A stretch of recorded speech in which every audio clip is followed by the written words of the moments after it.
everybody, welcome back to the channel. It's me, Reed Wilson, and for this week's challenge, well, over the past couple of weeks, almost a month now, I've been challenging myself to see if I can do sourdough.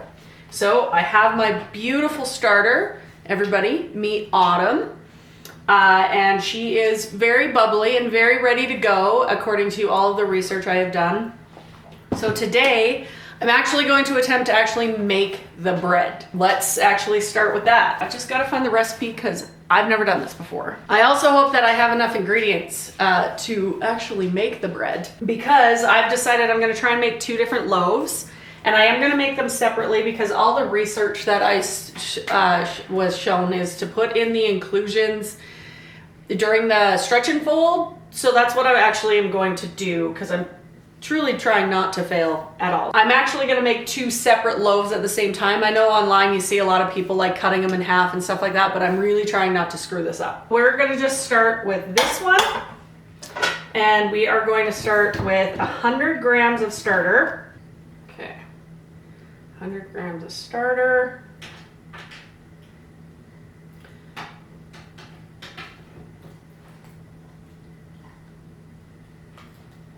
The next thing I want to do is we need 10 grams of salt, and I only have a salt shaker, so we're just going to do it this way. Okay, and now I think we need 350 grams of water. So I'm just using my filtered water. You can buy distilled water or whatever, but I don't really care.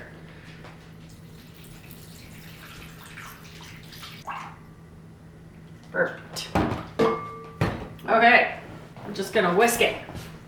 You don't even need any fancy equipment or anything like that. I did buy a starter kit just because I really didn't want to fail, and I really like sourdough, so if I can do this, I'm gonna make sourdough all the time, because my current hyperfixation breakfast is a piece of sourdough and an egg. Okay, so we're gonna do that. I'm gonna add in the salt, and I just want to get it so that everything is dissolved.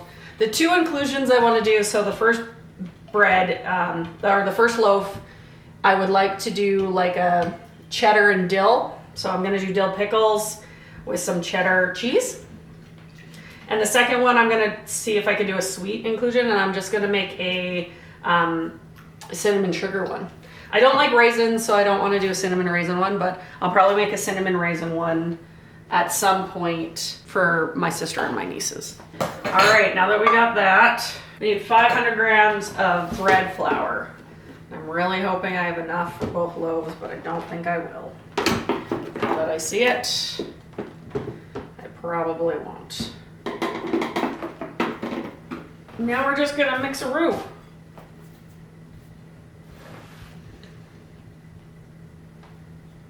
All right, I'm just gonna scrape this into the bowl. We need all of that goodness to be into the bread. Right? Just kind of bring it all together now that I've scraped the sides, because we want it all to be integrated. Or so I have been told. So I'm just mixing it up with my hands now. Not very much, just to get it so it's all incorporated. Okay, now I'm just going to put the lid on, and we are just going to set this one aside and do the next loaf. Sourdough seems to be like the trend right now, or has been honestly since like COVID, but I see everybody making it and I'm like, I can do that. So we shall see. Plus, buying sourdough, way more expensive than making it. So all of this stuff will be happening today according to the recipe, and then tomorrow is when I actually get to bake them, which I'm excited about. Now I only have one Dutch oven, so we'll be baking them separately as well. Okay, I'm gonna put the lid on this one, and then we're supposed to let it sit for about a half an hour to an hour, I think. Let me find out. Yeah, well, half an hour to 45 minutes. And then we will start the first stretch and fold. So I'm just gonna clean this up. But before we do any of that, I do need to feed Autumn so that she can keep going. Get Miss Autumn some water and flour. Now, I left about 25 grams in there is how I calculated it when I did the feed last night. So it's 40 grams of water and 50 grams of flour to the 25 grams of starter that I have. So when I first started, I started with a 1-to-1 ratio, and it was just so watery that I ended up changing the ratio to be, well, I was doing a 1-to-2 ratio, but then I changed it with a little less water because it was still a lot. So I made it more sticky, and that seemed to work really well. The nice part is I just played around with it. Hopefully things are gonna work. So the first thing we're gonna do, I'm just gonna use a cup to measure out the 40 grams of water, because I do that all the time. Perfect. Okay, and then I put it into the same jar that I just took it out of, because it's all on the sides and stuff, you can see. And we wanna make sure that we don't lose any of that starter. And when I say I'm going to, that is what I read that you should do online. So the first thing I'm gonna do is I am just going to put the lid on and shake it a little bit so that it starts to get all the like gooiness and goody stuff off the sides. Because that's what we want. We want all of that gooey goodness. Okay, got most of it. I'm gonna take my little spatula and I'm gonna scrape down the sides so that we make sure we get it all. What it tells me to do is do this. I leave it out for an hour and then I put it back in the fridge, or I do this, I mix it all together, and then I leave it out for an hour, and then I put it in the fridge because of course I don't want to have to bake every day and I don't need to feed it every day. And because I'm baking 2 loaves, I'll probably keep it in the fridge for a little bit. And it says if you keep it in the fridge for more than a week without bringing it out to bake, make sure you take it out to feed it once a week, because we don't want her to die. Okay, now we're ready for flour, and it's 50 grams of flour. Now in the starter, I do just use all-purpose flour. I don't use bread flour, because that is, again, what it says. And when I first started out, I started with rye flour because they said that that's a great way for the starter to start. Alrighty, 50 grams, here we go.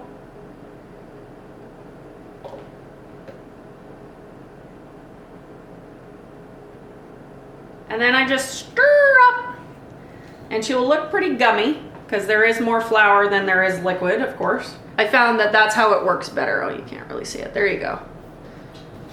Okay, we'll just keep that out for an hour before I put her back into the fridge. Now I'm gonna prepare the inclusions. Alrighty friends, let's do this. Okay, so I'm gonna start with the dill pickle one. I am gonna use some dill wheat. I was originally gonna put pickle juice into the actual dough, like instead of all of the water, but I clearly forgot that. So hopefully dill wheat will help a little bit with the dill flavor. We're just gonna start with pickles.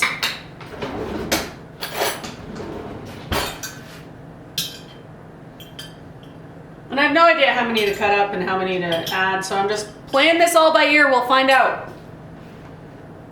Okay, let's start with that.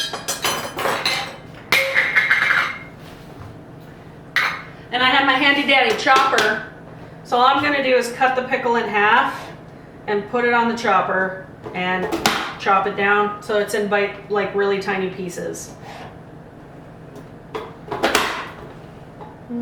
This one I'm gonna cut into thirds. It's just a bigger pickle. We don't want a huge chunk of pickle in the... Pickles are chopped! That's probably plenty, so I'll go with that. I'm just gonna take cheddar cheese.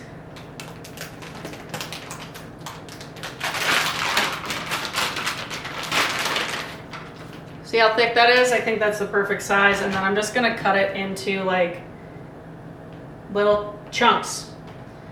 All the recipes I see was to do chunks instead of grated, because the grated could just melt into the dough, and this actually leaves those really good cheesy pockets, which is kind of what I want. So we're just gonna do that.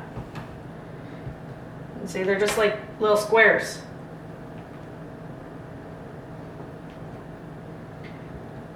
And I don't want a lot of cheese because I don't want the cheese to overwhelm the dill pickle. All right, just put it into a little jar bowl here, set it aside. So I'm thinking just like you would with cinnamon rolls or anything they do cinnamon sugar with. It's like a 1-to-1 ratio-ish.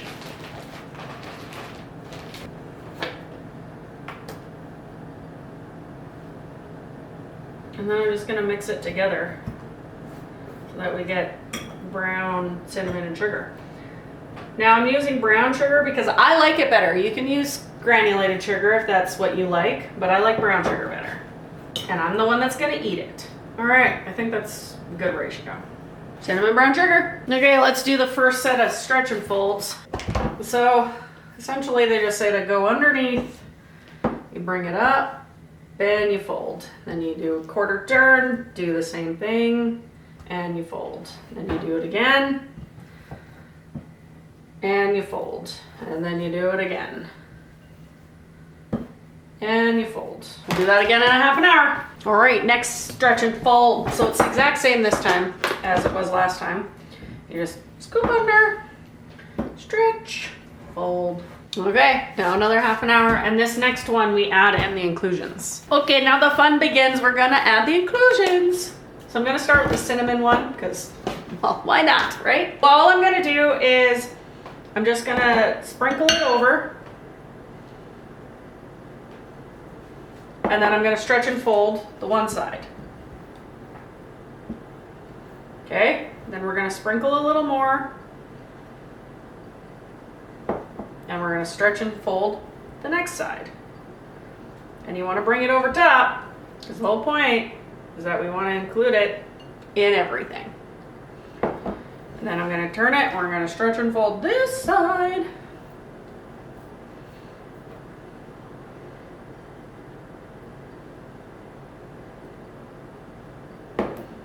And then we're just gonna do the last one.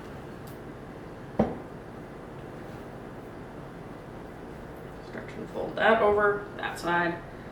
And we are just going to put it on the top of the rest. I clearly made too much, but that's fine. The nice part is I can use it for other things. Now we're gonna leave that for another half an hour. I'm gonna wash my hands before I do the next one because they're now covered in sugar. Okay, this one, I'm not really sure how we're gonna do this, but again, it's gonna be in fourths. And I don't wanna use a lot of dill weed just because I don't want it to be overpowering. I'm just gonna sprinkle a little dill weed on top. We're going to add the pickles, a little bit of the cheese. Now I'm going to stretch and fold that in. All right, kind of the same thing. Pickles, cheese. And I don't care if I'm doing this right or wrong. I honestly don't. And fold that side in. All right, last side. A little dill weed, pickle, the rest of the cheese. And I'm just gonna stretch and fold. I think what I'm gonna do is the little bit of leftover stuff, just try and get it in top here so that the next stretch and fold, it'll actually be folded in. All right, again, let it sit for another half an hour, and then once we're done that, I will do the final stretch and fold, and then honestly, it sits for like 6 to 8 hours. And then we shape it, and then we do bulk ferment in the fridge overnight. So it's pretty easy. The reason it takes a long time is just because it just takes time. There's a lot of waiting. So, all right. Okay, it's the final stretch and pull time. So this one, we're just going to stretch and fold, stretch and fold and stretch. I think you guys get the gist, eh? All right, first one done. All right, next one. All right, and now these just sit on the counter for the next 5 to 6 hours.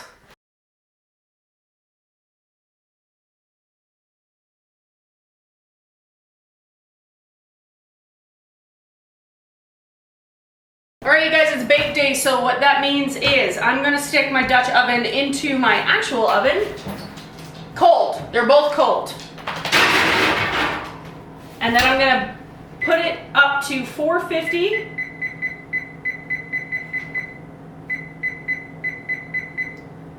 And we're just gonna let that heat up, and once it heats up, I will come back and we will show you how to bake it.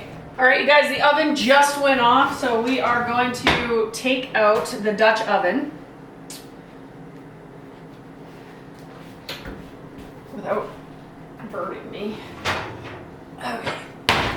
One of the things I saw online for tricks so that you don't actually burn the bottom of your bread is putting a sheet pan on the rack right below where you're gonna put your Dutch oven, so I'm gonna do that. Okay, now what we're gonna do is I have this fancy dancy thing. I'm gonna flip my bread onto it.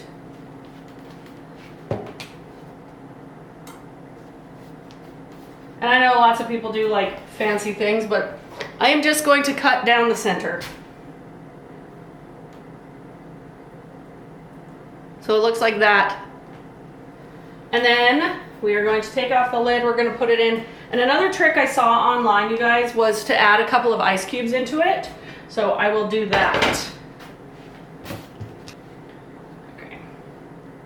Into the Dutch oven. I have an ice machine, so I just make a whole bunch of ice and put it in a plastic bag into the freezer. So I'm just gonna add a couple of ice cubes just around.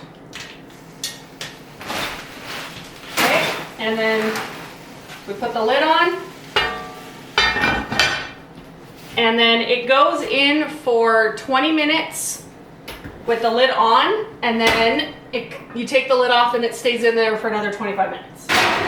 Okay guys, it's gonna be the moment of truth. We're gonna bring this bad boy out.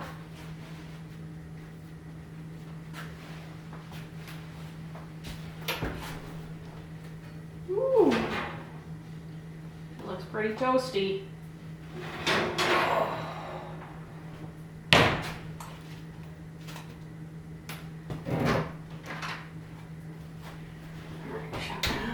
Not bad. We shall see.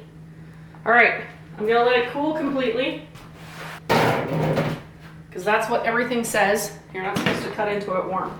Pickle and cheddar. So let's get that one. Just gonna flip it over. Whew. Same thing, I'm just gonna cut in, put aside, and then just maybe do doop, doop, doop. Why not? All right, so same thing, this bad boy's going in. Add some ice.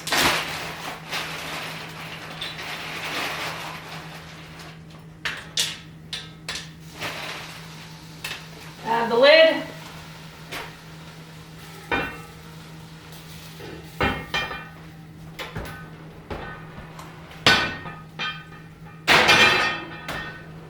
And then same thing, 20, lid off at 25. Or sorry, lid off at 20, cook for another 25 minutes. All right, the final one should be done. Just gonna shut off the oven. We're gonna take her out. Ooh, this one looks really good. How good does that look? Perfect. All right, so I'm gonna let them cool down completely.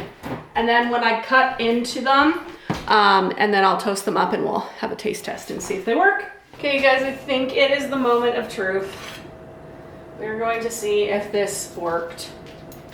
I'm a little nervous about this one.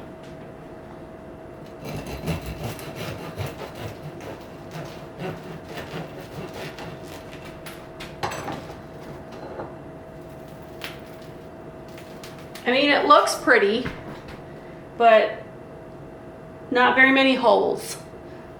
But truthfully, I'm still gonna eat it, so it really doesn't matter. So we're gonna just cut it up and then I'll toast it. Well, let's cut up the other one. Let's see if this one worked. This one's bottom wasn't as dark as the other one. I'm thinking it's because of the sugar. This one looks a little better. I still think it's a little too flat. But that's okay. I'm gonna eat it anyways, so. All right, you guys, let's try. First, I'm gonna try the cinnamon one, cinnamon sugar. I just put butter on it, just because, why not?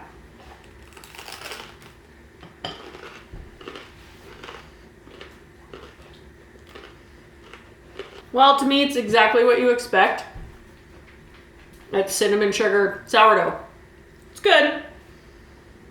Not sure I would attempt that one again, but yeah. Let's try the cheddar dill.